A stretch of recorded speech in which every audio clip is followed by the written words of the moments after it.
Le gouverneur Christian Noyer a présenté les lauréats du concours d'architectes muséographes organisé en mai 2010 pour créer une cité de l'économie et de la monnaie qui sera inaugurée à l'été 2015.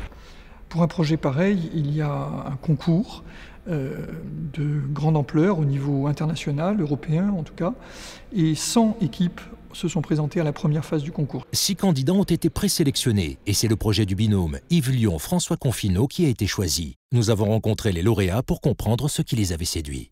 Ce qui m'a séduit dans ce projet, c'est d'abord le jeu avec l'histoire et l'histoire architecturale. C'est un bâtiment très particulier, très incroyablement bien construit, totalement hétéroclite. Kitsch, mais décent, mais digne, enfin c'est un bâtiment très paradoxal. Ici, le paradoxe pour moi, c'était qu'on a un sujet qui est à la fois extrêmement concret et extrêmement abstrait. Il va falloir utiliser tous les moyens à notre disposition pour pouvoir non pas évoquer, mais vraiment montrer ce qu'est l'économie. Aujourd'hui, je ne vais pas essayer d'imiter l'architecture, d'imiter le mobilier. Je vais jouer avec une intervention beaucoup plus contemporaine. Dans les bâtiments anciens, comment y pénétrer sans tout bousculer, quoi. En grande partie, notre travail consiste à laisser la meilleure place possible à la muséographie. Alors pourquoi créer une cité de l'économie et de la monnaie? Alors, en créant la Cité de l'économie et de la monnaie, la Banque de France a pour objectif de faire un vrai projet citoyen. Un projet qui consiste à expliquer l'économie de la façon la plus simple, la plus pédagogique, la plus ludique possible, parce que l'économie c'est quelque chose de très abstrait, de difficile à comprendre. Ça donne l'impression aux gens qu'ils ne comprennent pas ce qui se passe, qu'ils sont ballottés par des chocs, des événements, la crise, qu'ils sont soumis à des forces qu'ils ne maîtrisent pas. Les marchés paraissent quelque chose d'atomisé, d'abstrait. Il faut le rendre concret. On ne sait pas très bien comment il fonctionne. On voit comment il ne fonctionne pas bien.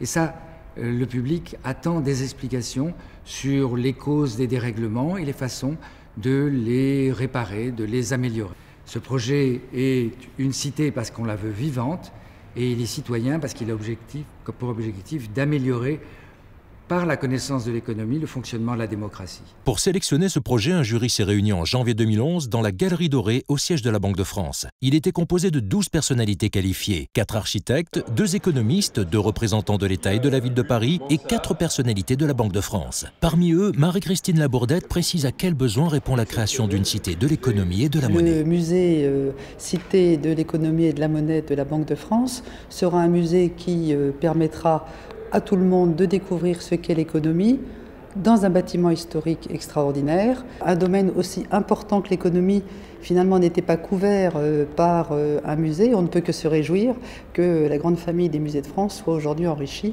d'un musée qui sera sans aucun doute exemplaire. Comment peut-on concilier la préservation d'un patrimoine architectural et sa nouvelle vocation muséographique? Travailler dans un monument historique, c'est pas un problème. Je dirais que c'est plutôt un challenge. Voilà. Il faut tout d'un coup le respecter. Donc je ne vais pas mettre par exemple des objets devant des portes sculptées en bois ou devant des cheminées. Il y en a partout des cheminées. Tout cela, je leur dois du respect. Ainsi, la création d'une cité de l'économie et de la monnaie doit permettre de mieux comprendre et maîtriser les mécanismes et les enjeux de l'économie. Destinée au grand public et en particulier aux jeunes, la Cité de l'économie et de la monnaie proposera des présentations interactives et ludiques. Elle sera un espace moderne et vivant au sein d'un monument historique unique, l'Hôtel Gaillard, qui fut longtemps la succursale de Paris Malesherbes.